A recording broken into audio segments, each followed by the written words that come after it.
Hello dear students, welcome to the कर्डेसर्स coaching. तर आज आपण बघणार आहोत variation in the value of G. आपण जीची व्हॅल्यू फाइंड केली. जी मीन्स स्मॉल जी म्हणजे ॲक्सलरेशन ड्यू टू ग्रॅव्हिटी. आता हे जे ॲक्सलरेशन ड्यू टू ग्रॅव्हिटी आहे हे त्याची value on the surface of the earth काय राहील, अर्थपासून समथिंग हाईटवरती गेल्यावरती काय राहील आणि अर्थच्या डेप्थमध्ये गेल्यानंतर काय राहील. तर ही जे व्हेरिएशन शिकायचं आहे आपल्याला, ही जी व्हॅल्यू आहे प्लेस टू प्लेस कशी राहणार ते आपल्याला शिकायचं आहे. तर बघा, फर्स्ट आहे आपलं change along the surface of अर्थ. म्हणजे अर्थच्या सरफेसवरती प्लेस टू प्लेस, म्हणजे आता सपोज आपण या प्लेसवरती आहोत, नंतर दुसऱ्या प्लेसवरती गेल्यावरती म्हणजे या प्लेसपासून दुसऱ्या प्लेसवरती म्हणजे अलग अलग प्लेसवरती जे व्हॅल्यू आहे जीची ही काय राहणार, चेंज होणार की सेम राहणार, हे आपल्याला फाइंड करायचं आहे, सांगायचं आहे. तर बघा, तर क्वेश्चन कसा येईल, will the value of G same everywhere on the surface of earth. On the surface of earth place to place जीची जे व्हॅल्यू आहे ती सेम राहील की काय हे विचारलं. तर काय आन्सर काय आहे, नो.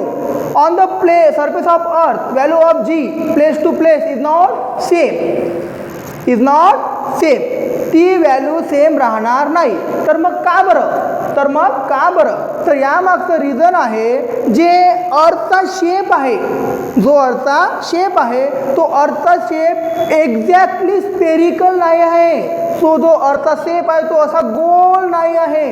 तो कसा आहे, तो असा आहे, असा थोडा चपटा, ठीक आहे. एक्झॅक्ट असा चेंडूसारखा नाही आहे, स्पेरिकल शेप नाही आहे तो, ठीक आहे. तर बघा, the shape of earth is not exactly spherical. मग तो कसा आहे, तो असा आहे.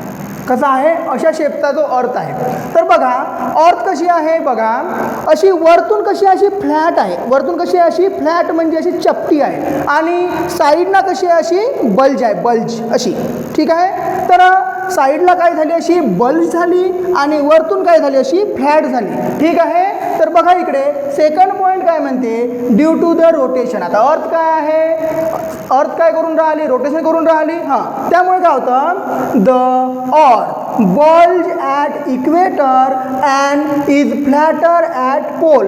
आता बघा, इक्वेटर म्हणजे काय होते, हे साईड अशी, त्याला म्हटलं त्याच्या साईडच्या काय म्हटलं ते इक्वेटर, आणि जो वरचा सेंटर पॉईंट आहे वरचा त्याला म्हटलं जाते पोल. आता बघा, ॲट द इक्वेटर म्हणजे साईडनी काय झाली, ती बल्ज झाली, अशी फुगली इकडे साईडला, ओके.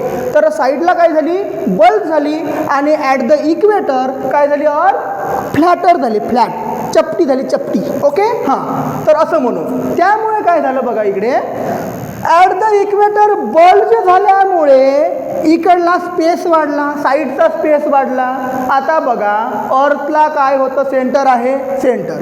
आता साईडचा स्पेस वाढला म्हणजे ही जे अर्थचा सेंटरपासून तर हे जे इक्वेटरपर्यंत डिस्टन्स होतं ते इन्क्रीज झालं असेल, झालं की नाही. हे जे डिस्टन्स आहे ते काय झालं, इन्क्रीज झालं. त्यामुळे हे डिस्टन्स म्हणजेच काय होईल, रॅडियस. म्हणजे काय म्हणू आपण, ॲट द इक्वेटर काय होईल, रॅडियस काय झाली, इन्क्रीज झाली. आणि आता इथे बघा, ॲट द पोल, आता हे वरतून काय झाली, अशी फ्लॅट झाली, चपटी झाली, चपटी झाल्यामुळे काय झालं, हे जे डिस्टन्स आहे ते काय झालं, डिक्रीज झालं म्हणजे काय झालं, ॲट द पोल रॅडियस काय झाली, डिक्रीज झाली, आणि ॲट द इक्वेटर रॅडियस काय झाली, इन्क्रीज झाली. काय झाली, इन्क्रीज. तर बघा इकडे नेक्स्ट पॉईंट बघा, it's radius is largest at the equator. काय झालं, ॲट द इक्वेटर रॅडियस काय राहील, लार्जेस्ट राहील, and smaller at the pole, आणि ॲट द पोल काय राहील, स्मॉलर राहील, डिक्रीज होणार, ठीक आहे. हां, त्यामुळे काय होणार, अकॉर्डिंग टू धिस फॉर्म्युला. कोणता formula, G is equal to G M upon R square. हा फॉर्म्युला आपण डिराईव्ह केला होता लास्ट लेक्चरमध्ये, ओके.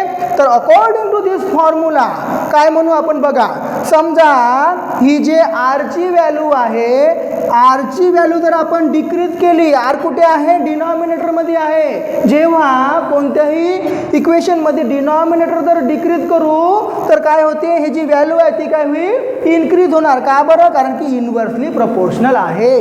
जी एन आर काय आहे, इन्व्हर्सली प्रपोर्शनल आहे. म्हणजे जेव्हा आर काय होईल, डिक्रीज होईल, तर जी काय होईल, इन्क्रीज होईल. आणि आर जेव्हा इन्क्रीज होईल तर जी काय होईल, डिक्रीज होईल. हे असं प्रपोर्शन आहे. इन्व्हर्सली प्रपोर्शन असल्यामुळे हे कसं होते, उलट होते. कसं होते, उलट. तर बघा इथे, therefore the value of G is highest at the pole. आता बघा, ॲट द पोल आरची व्हॅल्यू काय आहे, कमी झाली ना. आर कमी झाल्यामुळे जीची व्हॅल्यू काय व्हायला पाहिजे, इन्क्रीज व्हायला पाहिजे. म्हणून बघा, therefore the value of G highest at the pole. At the pole जीची जी व्हॅल्यू आहे ती काय राहील, हायेस्ट राहील. आणि ती काय राहील, 9.832 metre per second square at the pole राहील. आणि ॲट द इक्वेटर काय व्हायला पाहिजे, रॅडियस इन्क्रीज झाली, म्हणजे जीची व्हॅल्यू काय व्हायला पाहिजे, डिक्रीज व्हायला पाहिजे. म्हणजे बघा, ॲट द काय equator the value of G is lowest. आणि ती काय राहील, 9.78 मीटर पर सेकंड स्क्वेअर. तर अशा प्रकारे काय म्हणू शकतो आपण, ऑन द सरफेस ऑफ अर्थ value of G is not same everywhere. अर्थच्या सरफेसवरती सगळीकडे जी जीची व्हॅल्यू आहे प्लेस टू प्लेस सेम राहणार नाही. का बरं, तर ते आहे रिझन. हे आपण आता प्रूव्ह केलं. ठीक आहे, ओके. नेक्स्ट आहे B, change with height. Change with height. आता काय म्हणून राहिलं, आता काय आपण अर्थच्या सरफेसवरती आहो. आता काय करू आपण, अर्थच्या सरफेसवरून समथिंग हाईटवरती जाऊ. काय जाऊ, काहीतरी हाईटवरती जाणार. तर बघा, हे जे स्मॉल सर्कल आहे हे म्हणजे काय घेऊ आपण, अर्थ घेऊ. ठीक आहे, हां. याची रेडियस आहे स्मॉल आर. आता आपण फर्स्ट केसमध्ये कुठं होतो, इथे होतो. हा आहे पोल, हा आहे अर्थचा सरफेस. आता इथून काय जाऊ, आपला जो ऑब्जेक्ट आहे तो कुठे आहे, इथे आहे. म्हणजे अर्थच्या सरफेस पासून काहीतरी हाईटवरती आहे आपला ऑब्जेक्ट. आणि ती जी हाईट आहे ती म्हणजे काय घेतलं आपण, एच. आता काय घेऊन राहिलो, या अर्थच्या सरफेस पासून या हाईटवरती जे ऑब्जेक्टचं ॲक्सलरेशन ड्यू टू ग्रॅव्हिटी राहील ती काय राहील, ती जीची जी व्हॅल्यू आहे ती काय राहील ते आपल्याला सांगायचं आहे. तर बघा, आपण अर्थच्या सरफेसपासून काहीतरी हाईटवरती गेलो म्हणजे काय झालं, जे आपलं आर आहे, आर म्हणजे काय होते, अर्थच्या सेंटरपासून तर ऑब्जेक्टपर्यंतचं डिस्टन्स म्हणजे होते आरची व्हॅल्यू. तर बघा, सी सेंटर, सी म्हणजे सेंटर, अर्थचा सेंटर. हा होता पोल, हा काय होता पोल. इथून एवढं काय अर्थची रेडियस स्मॉल आर. आता ऑब्जेक्ट या सरफेसपासून हाईटवरती गेला म्हणजे हाईट एच. मग टोटल डिस्टन्स काय होणार, आर प्लस एच. काय झालं, रेडियस ऑफ अर्थ काय बनणार मग, आर प्लस एच. म्हणजे काय झालं, यामध्ये काय झालं, ही जी हाईट आहे ती काय झाली, ॲड झाली. म्हणजे काय होणार, रेडियस काय होणार, इन्क्रीज होणार. काय होणार, इन्क्रीज. म्हणून काय म्हणू आपण, as we go above from the surface of Earth. अर्थच्या सरफेस पासून जसं जसं आपण काय जाऊ, वरती जाऊ. काय जाऊ, वरती जाऊ. काय होईल, जी आरची व्हॅल्यू आहे ती काय होणार, इन्क्रीज होणार. काय होणार, इन्क्रीज. बघा, as we go above the surface of Earth the value of R in the equation. आपलं इक्वेशन काय होतं, जीचा फॉर्म्युला काय आहे, G is equals to capital G upon into M upon R square. तर यामधलं जे काय आरची व्हॅल्यू आहे ती आरची व्हॅल्यू काय होणार, इन्क्रीज होणार. काय होणार, इन्क्रीज होणार. त्यामुळे व्हॅल्यू ऑफ जी काय होणार, डिक्रीज. आता आर इन्क्रीज झाला म्हणजे जीची व्हॅल्यू काय होणार, डिक्रीज होणार. मग काय म्हणू शकतो आपण, as we go above from the surface of earth. आपण अर्थच्या सरफेस पासून जसं जसं वरती जाऊ तसं तसं काय होणार, ही जे जी आहे ॲक्सलरेशन ड्यू टू ग्रॅव्हिटी त्याची व्हॅल्यू काय होणार, डिक्रीज होणार. काय होणार, डिक्रीज होणार. ओके. नाव तिसरा आहे चेंज विथ डेप्थ. आता काय करू आपण, अर्थच्या सरफेसवरून काय झालो, अर्थच्या डेप्थमध्ये जाणार, आतमध्ये जाणार.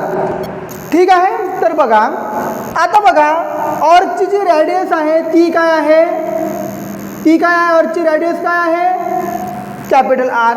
ओके. हां, आता हा काय अर्थ सरफेस आहे. आता इथून काय झालं, आपण अर्थच्या सरफेसवरून काय होऊन राहिलो, आपण आतमध्ये जाणार आहोत, म्हणजे डेप्थमध्ये जाणार आहोत. काहीतरी हाईट, समथिंग हाईट घेऊ आपण एच. समजलं, ही हाईट एवढी काय झालं, आपण हाईट काय जाणार, डेप्थमध्ये जाणार. म्हणजे जी अर्थची रेडियस आहे ती काय बनणार, आर इज इक्वल्स टू काय बनणार, रेडियस काय बनणार, आर इज इक्वल टू काय बनणार, कॅपिटल आर मायनस एच. काय बनणार, जे डिस्टन्स आहे रेडियस ती काय बनणार, कॅपिटल आर मायनस एच. म्हणजे जी ओरिजिनल रेडियस होती त्यामधून काय होणार, जी हाईट आपण, जेवढ्या हाईट आपण काय झालं डिस्टन्स आतमध्ये जाणार ते काय होणार, मायनस होणार. म्हणजे हे काय बनणार, आर इज इक्वल टू काय बनणार, कॅपिटल आर मायनस एच. म्हणजे काय होऊन राहिली, रेडियस काय होऊन राहिली, डिक्रीज होऊन राहिली. काय होऊन राहिली, रेडियस डिक्रीज. जसं जसं आपण अर्थच्या आतमध्ये जाऊ, डेप्थमध्ये जाऊ, तशी तशी रेडियस काय होणार, डिक्रीज होणार. तर सर्वात पहिला क्वेश्चन काय आहे, the value of G also change if we go inside the earth. जसं जसं आपण आतमध्ये जाऊ अर्थची व्हॅल्यू सुद्धा इथे सुद्धा काय होणार, व्हॅल्यू काय होणार, जीची चेंज होणार. मग कशी होणार बघा, the value of R in the equation काय, G is equal to G M upon R square काय होणार, डिक्रीज होणार. आता सांगितलं आरची व्हॅल्यू जी आहे ती काय होणार, डिक्रीज होणार. का बरं होणार, समजलं ना, आपण काय होऊन राहिलो, अर्थच्या डेप्थमध्ये जाऊन राहिलो, त्यामुळे काय होणार, डिक्रीज होणार. नंतर हे the value of G is increases. आता अकॉर्डिंग टू दिस फॉर्म्युला आपण आता शिकलो, आरची व्हॅल्यू डिक्रीज होत असेल तर जीची व्हॅल्यू काय होणार, इन्क्रीज होणार. कारण की जी आणि आर काय आहे, इन्व्हर्सली प्रपोर्शनल आहे. काय आहे, इन्व्हर्सली प्रपोर्शनल. त्यामुळे काय होणार, जीची व्हॅल्यू इन्क्रीज होणार. तर पहिली केस काय आहे, as we go depth inside the earth the value of R is decreases, hence the value of G will be increases. असं म्हणू शकतो पहिली केस. ठीक आहे. हां, आता सेकंड केस बघा, त्याचसोबत काय होते. आता काय होऊन राहिलो, आपण काय होऊन राहिलो, अर्थच्या आतमध्ये जात आहे. हां, आता ऑब्जेक्ट इथे होता, ऑब्जेक्ट आता इथून कुठे आला, इथे आला. कुठे आला, इथे.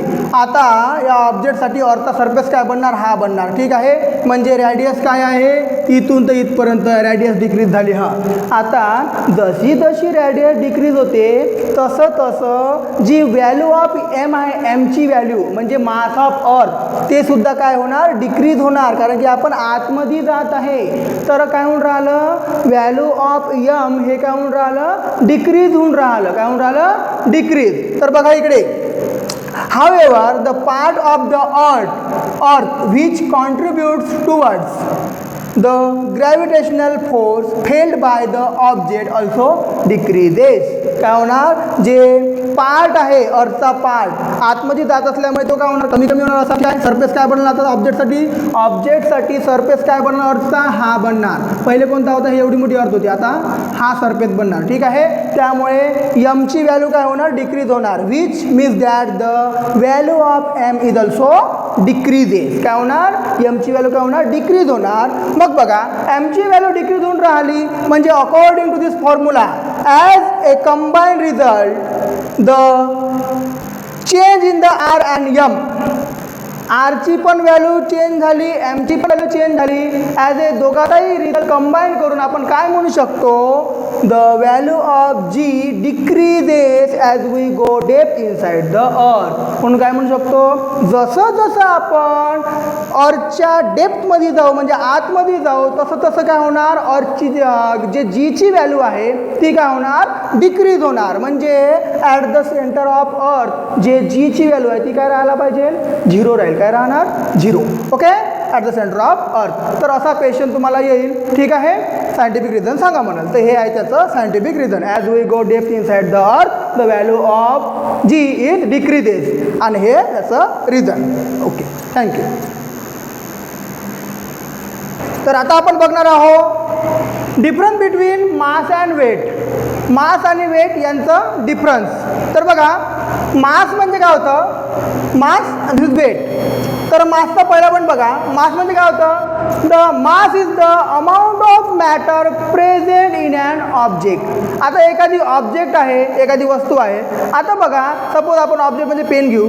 आता ही जी पेन आहे कशाची आहे, प्लास्टिकची पेन आहे. आता ही पेन जी आहे कशाच्या पार्टिकल्सनी बनलेली असेल, प्लास्टिकचे पार्टिकल. तर या पेनमध्ये प्लास्टिकचे किती नंबर ऑफ पार्टिकल्स आहे, ते जे नंबर ऑफ पार्टिकल्स आहे त्याला म्हटल्या जाते मास. जेवढे जास्त नंबर ऑफ पार्टिकल्स असेल तेवढं जास्त त्याचं काय राहणार, मास राहणार. ओके.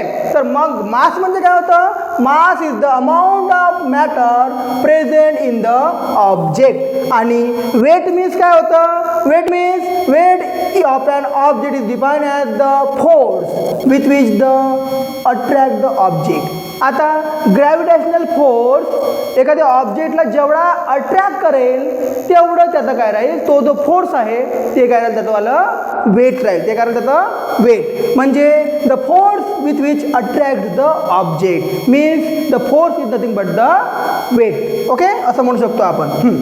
आता बघा, जे SI युनिट आहे मासचं, तर मासचं SI युनिट आहे केजी, किलोग्राम.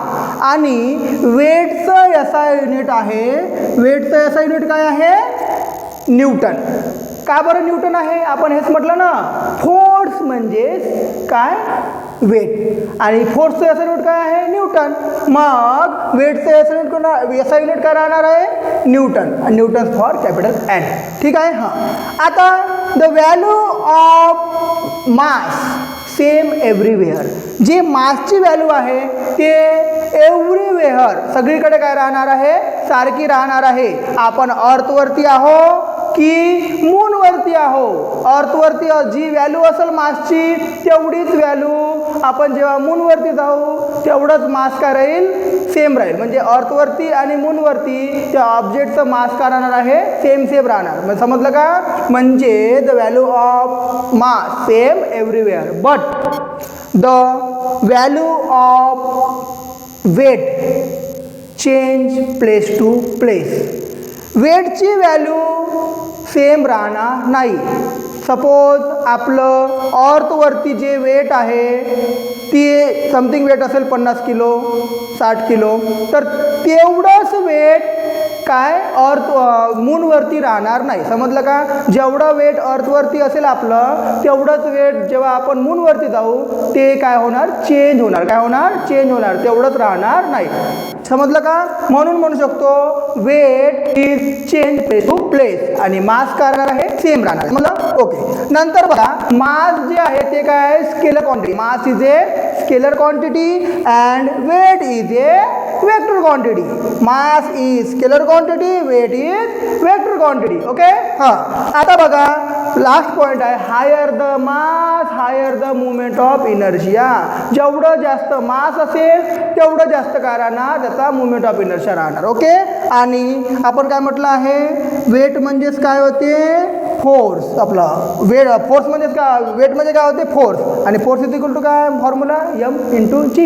तर अशा प्रकारे हा फॉर्म्युला बनेल. ठीक आहे. तर अशा प्रकारे हे आहे difference between mass and weight. 2 मार्काला पेपरमध्ये विचारेल difference between mass and weight. तर मिनिमम 4 पॉईंट तरी आपल्याला लिहावं लागेल. थँक्यू. Thank you dear students. तर व्हिडिओ आवडला असेल तर कमेंट करा, लाईक करा, सबस्क्राईब करा आणि बेल आयकॉनवरती क्लिक करा. आणि अशाच प्रकारची व्हिडिओ तुम्हाला अजून पाहिजे असेल तर मला सजेस्ट करा, मॅथ्सवरती पाहिजे की सायन्सवरती पाहिजे, कोणत्या टॉपिकवरती पाहिजे, कोणत्या चॅप्टरवरती तुम्हाला व्हिडिओ पाहिजे आहे तर ते मला कमेंट करा. त्याप्रकारे तुम्हाला तुमचे जे व्हिडिओज आहे ते तुम्हाला अवेलेबल होऊन जाईल ऑन द यूट्यूब चॅनल करडे सर्स कोचिंग. थँक्यू.